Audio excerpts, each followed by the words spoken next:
They came to conquer us. Ships the size of grains of sand, weapons that could fit on a pinhead. An entire invasion force you could hold in your palm. The microspecies thought they found the perfect target. A planet full of giants who'd never see them coming. They were right about one thing.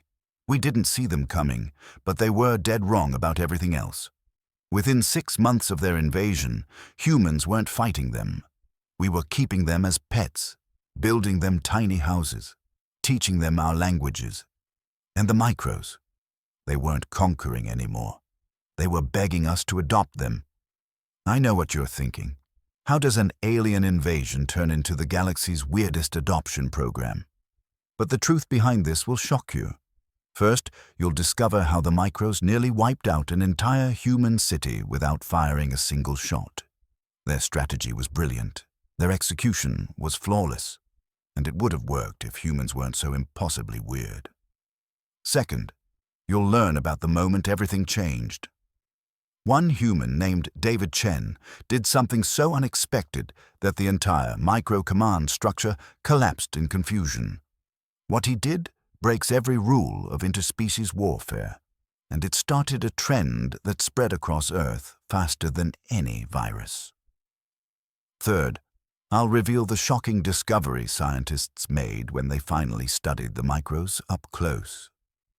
What they found changed our understanding of consciousness itself, and it explains why the micros came to Earth in the first place. Spoiler alert, they weren't really invading at all. This isn't some cute story about misunderstood aliens.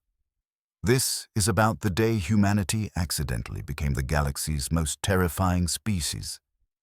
Not because we destroyed our enemies, but because we loved them so much they surrendered. The Galactic Council tried to classify the whole thing. They failed.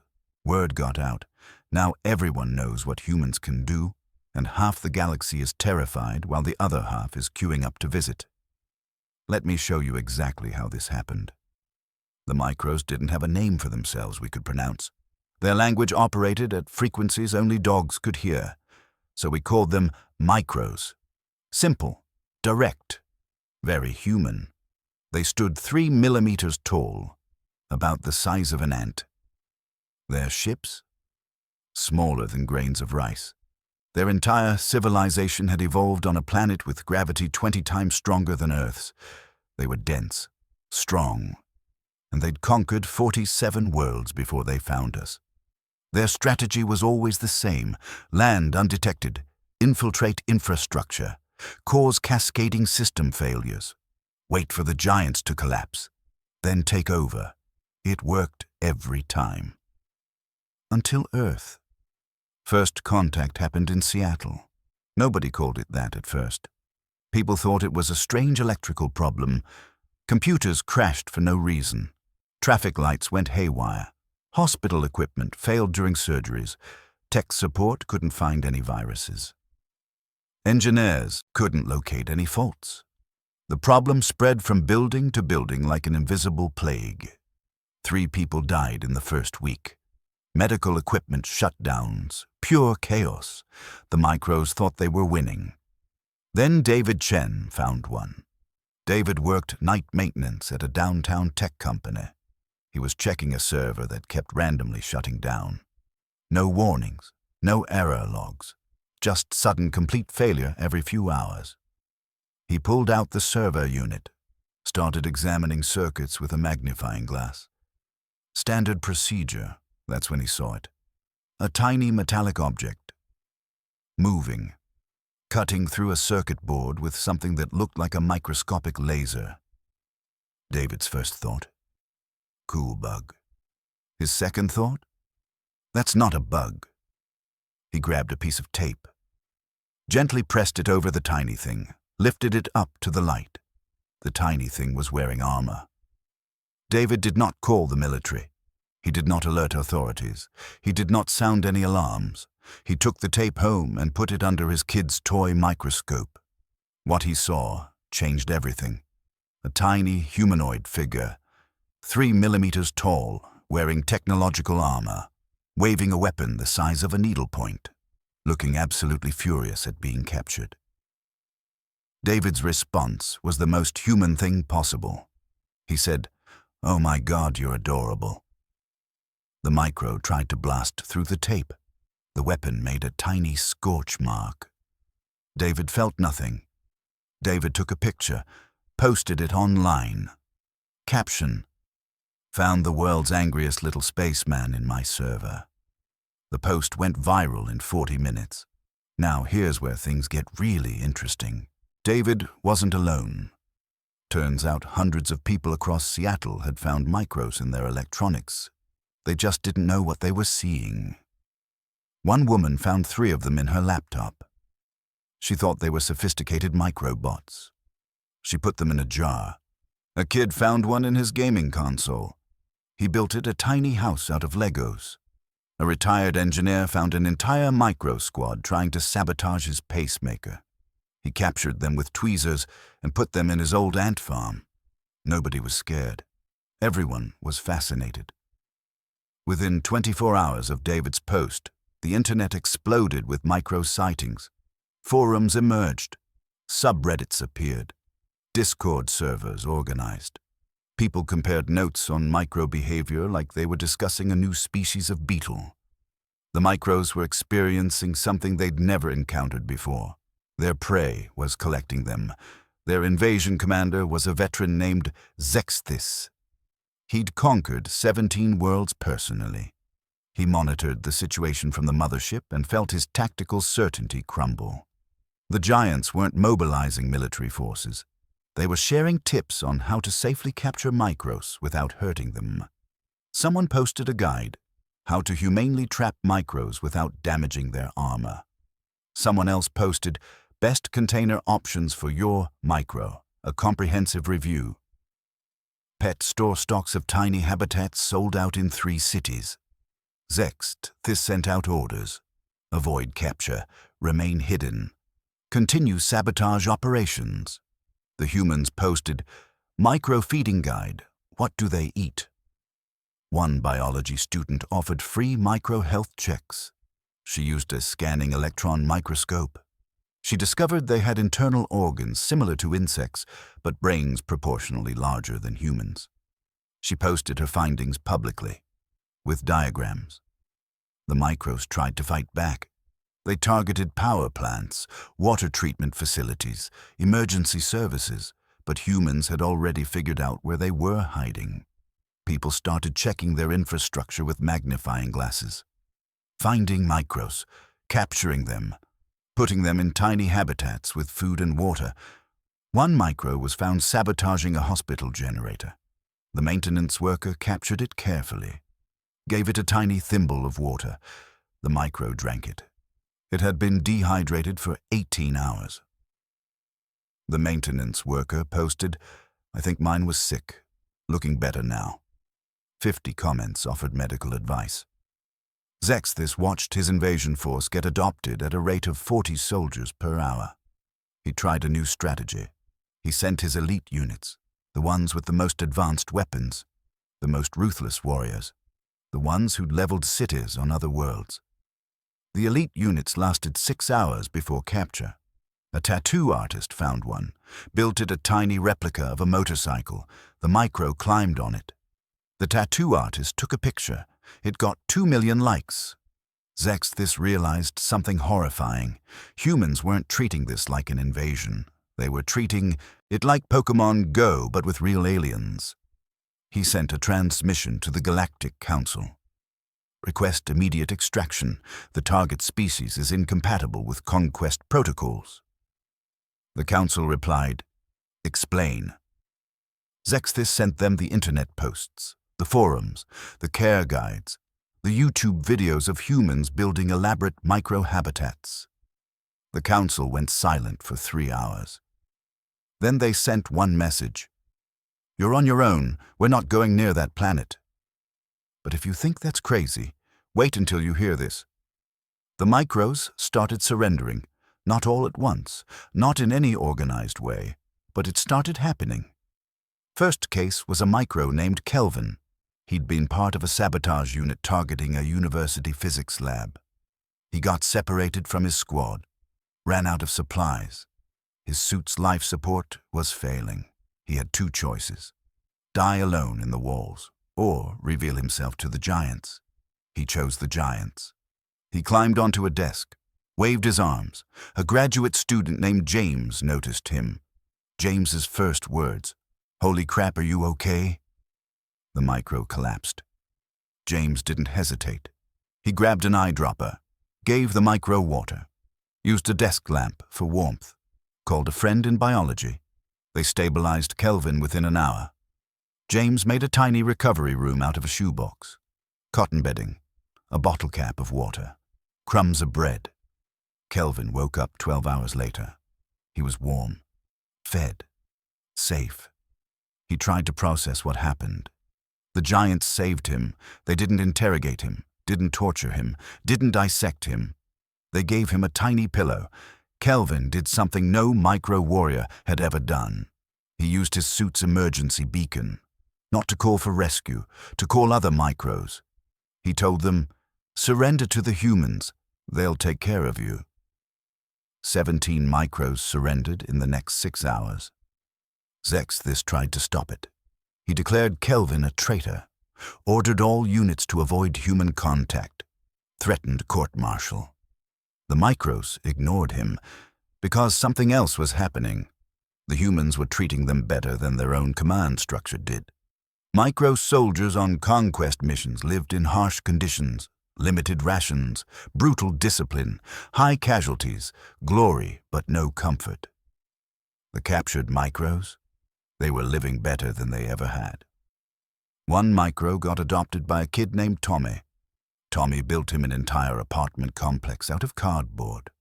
Multiple rooms, furniture made from paper clips and fabric, running water from an eyedropper system. The micro had his own bedroom. Another micro was captured by an elderly woman named Patricia. She knitted him a tiny sweater, fed him fresh fruit, let him watch TV from the coffee table. The micro learned to love soap operas. A chef found 3 micros trying to contaminate his kitchen. He captured them.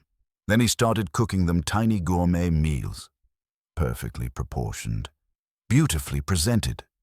The micros experienced fine dining for the first time in their lives.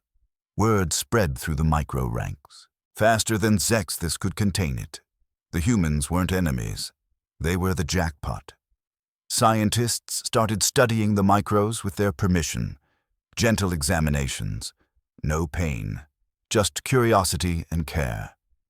They discovered something remarkable. The micros were exhausted. Their species had been at war for 3,000 years. Constant conquest, endless campaigns, no rest. They came to Earth expecting another battlefield. They found humans who wanted to give them tiny beds. The psychological impact was devastating. Not to the micros, to their command structure. Zexthis tried one last strategy. He sent a retrieval team, heavily armed, orders to extract captured micros by force. The retrieval team landed in an apartment where 7 micros lived with a college student named Ryan. Ryan had built them a multi-level habitat with slides and climbing walls. The retrieval team burst in. Weapons ready. The captured micros didn't want to leave. One micro named Thexus told the retrieval commander, "We're not going back. Look at this place. He built us a slide." "A slide? When's the last time you went down a slide?" The retrieval commander looked at the habitat, at the tiny furniture, the comfortable bedding, the entertainment options.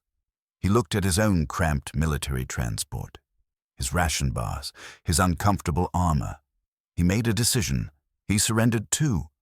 All of them, the entire retrieval team. They asked Ryan if he had room for 5 more. Ryan built an extension. Zexthis watched his command fall apart in real time. His soldiers weren't dying. They were defecting to the enemy's pet collection.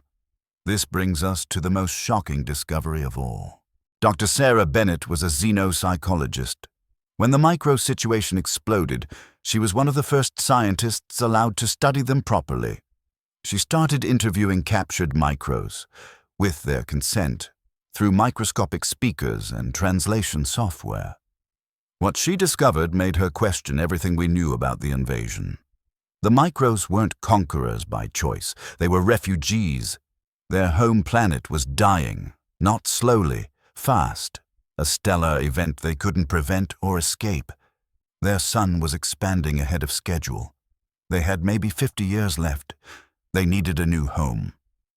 Fast. But here's the problem. The Micros were tiny. Most planets had life forms that would see them as food, or wouldn't see them at all and accidentally crush them.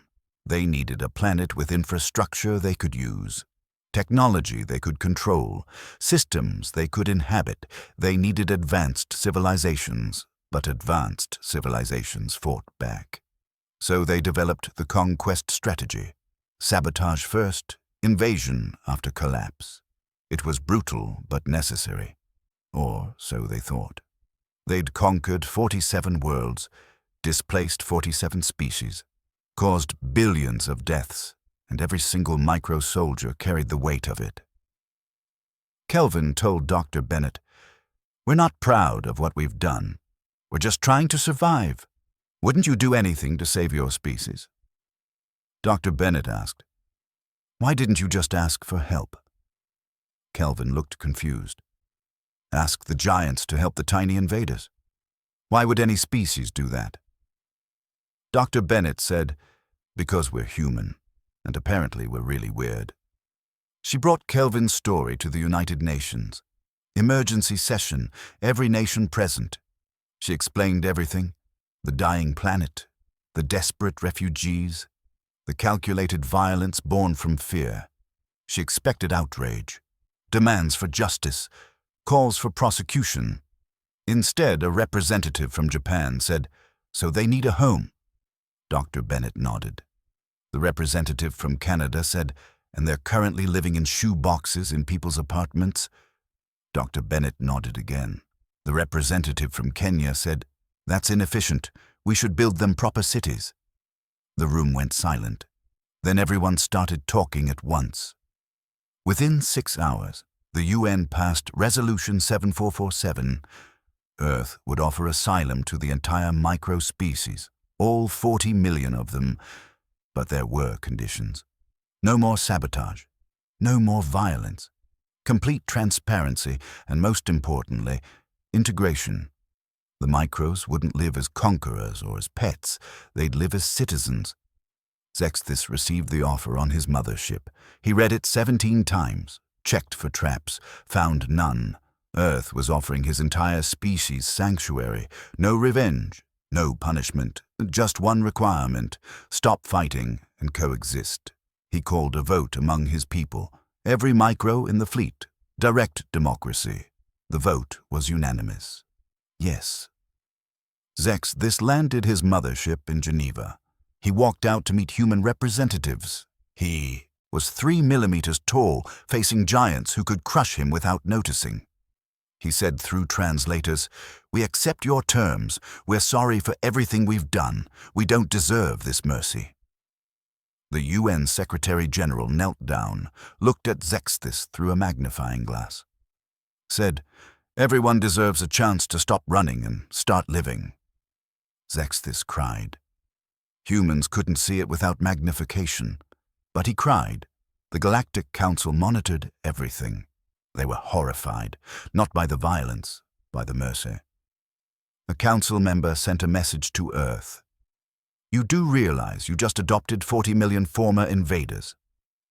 The response from Earth: "Yep, we're building them apartments. Want to help?"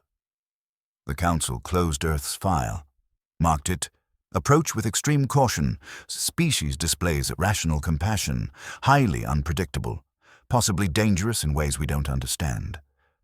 But that wasn't the end. Not even close. So what does all this mean for us today? The integration happened faster than anyone expected. Turns out, when you're 3 millimeters tall, humans are really good at building you infrastructure. Architects designed micro-cities. Vertical structures attached to human buildings, interconnected, safe, beautiful. The first micro-city opened in Singapore, built into the side of a skyscraper. 50,000 micro-residents. connected to human systems but scaled for their size. They had their own transit, their own shops, their own government. But they shared power grids, water supplies, internet access. Humans and micros became neighbors. Weird neighbors. But it worked. The micros brought technology. Their engineering at micro scale was revolutionary. They taught humans precision manufacturing techniques, nanoscale construction, new methods of computing. Human technology jumped forward 20 years in 18 months. But the real changes were cultural. Kids grew up with micro-classmates. Special cameras and screens let them attend the same schools. A human kid and a micro kid could be best friends. They just need different desks. Micro-restaurants opened. Humans couldn't eat there. The portions were too small, but humans would visit to watch micro-chefs work. It became entertainment. Cultural exchange. Micro-athletes competed in their own Olympics. Humans watched on screens, cheered for them, bet on races you needed magnification to see properly. The weirdest part? Dating. Human micro-romantic relationships were technically impossible. Physical barriers, but emotional connections formed anyway. People fell in love across size barriers. It was complicated. It was messy. It was extremely human. Therapists developed new specializations. Cross-species relationship counseling became a real career. The economic impact was massive. Micros needed different products. Entire industries emerged. Micro-furniture, micro-vehicles, micro-construction equipment. Unemployment dropped. Innovation exploded. The global economy grew faster than any time in history. But not everyone was happy. Some humans hated it. Protests happened. Earth for Earthlings movements, violence against micro-communities. Some micros struggled too. Guilt over their invasion, PTSD from centuries of warfare, depression from being dependent on giants. Integration wasn't perfect, but it was happening. The Galactic Council watched in disbelief. Other species started asking questions. If Earth could integrate invaders, could they accept refugees too? 3 species applied for asylum on Earth within 2 years, all approved. Earth became the galaxy's weirdest social experiment. A planet that collected species like humans collected stray cats. The Council tried to warn us. You're making yourselves vulnerable. What if a real threat arrives? Earth's response: we'll probably try to adopt them too. Scientists studying the integration found something remarkable. Human psychology was uniquely suited for this. Our pattern recognition, our tendency to anthropomorphize, our protective instincts. We saw tiny humanoids and our brains screamed, "Protect the small thing." Evolutionary psychologists had a field day. Turns out humans evolved to care for small, vulnerable beings. It was coded into us. We couldn't not adopt the micros, even if we tried. The micros knew this now.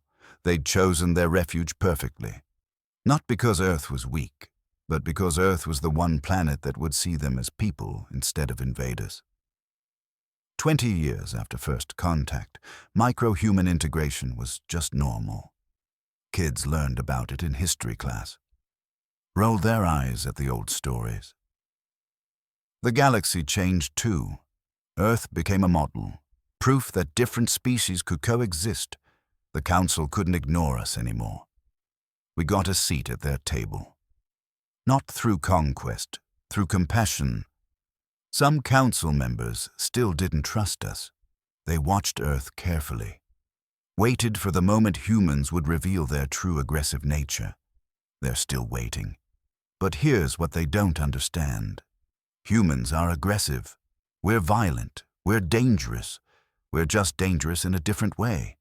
We don't destroy our enemies. We adopt them. We integrate them. We make them family. And that's more terrifying than any weapon. Before we wrap up, there's one final thing you need to know. 5 years after the micros settled on Earth, something unexpected happened. Their home planet's sun went supernova. right on schedule. The planet they'd fled was destroyed, completely. If they hadn't come to Earth, every micro would be dead. Their invasion saved them. Their failure saved them even more. Zexthis stood in Geneva's micro-quarter. He watched the news through screens. His people watched with him, 40 million micros seeing their homeworld die. They mourned. Humans mourned with them. Vigils happened across the planet. Tiny candles for the micros, normal candles for humans, both species crying together. That's when David Chen found Zexthis, the same David who'd found the first micro, who'd called them adorable, who'd started everything. David said, "I'm sorry about your planet." Zexthis said, "Thank you, and thank you for that tape, for capturing me, for making us prisoners. You saved us all." David laughed. "You were never prisoners. You were guests who didn't know it yet." Zexthis asked, "Why did you help us?" "We came to destroy you." David shrugged. "You were 3 millimeters tall and fighting for your lives. What else were we supposed to do?" That conversation spread across the micro-community. Across human communities, it became famous. Because it summarized everything, humans helped because helping was the obvious choice. Not the strategic choice. Not the profitable choice. Just the human choice. The micros started calling Earth Haven. Their word translated roughly to home that chose us. They built a monument in Geneva, dedicated to the first contact, to David's tape, to the moment everything changed. The monument was microscopic. Humans needed magnification to see it, but it was beautiful. It showed a human hand holding a tiny micro, not crushing, not controlling, just holding, gently. The inscription read, "They came as conquerors. We made them family. This is the human way." The Galactic Council sent observers. They studied the monument, studied Earth, studied humanity. Their report concluded, humans are the most dangerous species in known space. Not for their capacity for violence, for their capacity for adoption. They will assimilate any species they encounter. Not through force, through kindness. There is no defense against this. The report was marked classified. Too scary for public release. But here's the secret the Council doesn't want anyone to know. They're already changing. Other species saw what Earth did. They're trying it themselves. The galaxy is slowly becoming more human, more compassionate, more willing to help instead of conquer. And it all started because David Chen thought a tiny invader was adorable. The micros never forgot what they were: warriors, conquerors, invaders. But they also became something new: citizens, friends, family. Kelvin, the first micro to surrender, became a professor. He taught interspecies relations at Oxford. He lived in a tiny apartment attached to the faculty housing. He had human colleagues who'd kneeled down to have conversations with him. He told his students, "We came to take Earth. Earth took us instead, and somehow we won anyway." The micro-invasion failed completely. The micro-integration succeeded beyond imagination. They tried to conquer Earth. We adopted them instead. And that's the most human story ever told. If this opened your eyes, you need to hear what happened next. Let's recap the most important things you just learned. First, the micros weren't evil conquerors. They were desperate refugees using the only strategy they thought would work. Their violence came from fear, not malice. Second, humans responded to invasion with compassion, not because we're naive, but because our psychology is wired to protect small, vulnerable things. We literally couldn't help ourselves. Third, that weakness became our greatest strength. We integrated an entire species, gained revolutionary technology, and accidentally showed the galaxy a better way to handle refugees and conflicts. Fourth, the Galactic Council now considers humans dangerous specifically because we're too kind. Our weaponized compassion scares them more than any military could. This story matters because it's still happening. Earth continues accepting refugee species. We're becoming the galaxy's sanctuary, and every time we do it, we prove that cooperation beats conquest. But here's what you can do with this knowledge. Think about how we treat strangers in our own communities. The micros were literal invaders, and we still found room for them. What does that say about how we should treat refugees, immigrants, or anyone different from us? The human instinct that saved the micros exists in all of us. That urge to help, to protect, to include. We just have to choose to listen to it. If you found this story fascinating, you need to hit that subscribe button right now, because this channel covers humanity's weirdest moments in the galaxy. And trust me, the micro story is just the beginning. Next video, I'm covering what happened when humans discovered a species that communicates through color changes. We tried to teach them sign language. They taught us their language instead. Now humans flash colors when we're emotional, and we don't even realize we're doing it. It's bizarre, and it's absolutely real. Hit that like button if this story changed how you think about human nature, because most people think humanity's greatest trait is intelligence or adaptability. But it's not. It's our irrational willingness to care for things that can't benefit us. Drop a comment and tell me, would you have adopted a micro, or would you have called the military? Be honest. There's no wrong answer, but I'm curious what you'd have done. And here's the deeper question. What other species are we going to accidentally adopt? Because knowing humans, first contact with any alien species will probably end with us building them habitats and arguing about proper care on Reddit. The galaxy thinks we're dangerous. They're right. Just not in the way they think. We don't conquer with weapons. We conquer with kindness. We don't destroy our enemies. We make them neighbors. We don't win wars. We win hearts. And that's more powerful than any invasion fleet. The micros learned this the hard way.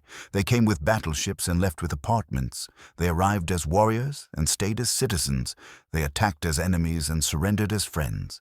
Every species that encounters humanity learns the same lesson eventually. You can't defeat people who respond to violence with compassion. You can't conquer people who'd rather adopt you than fight you. The micros tried to take Earth. Earth took them instead. And somehow, everyone won. That's the human story. That's our legacy. That's what makes us the galaxy's most terrifying species. We're dangerous because we care. We're powerful because we're kind. We're unstoppable because we see enemies and think, have you tried making friends? Thanks for watching. Don't forget to subscribe. Hit that notification bell. And remember, if aliens ever invade, maybe just try giving them a tiny house first. See you in the next one.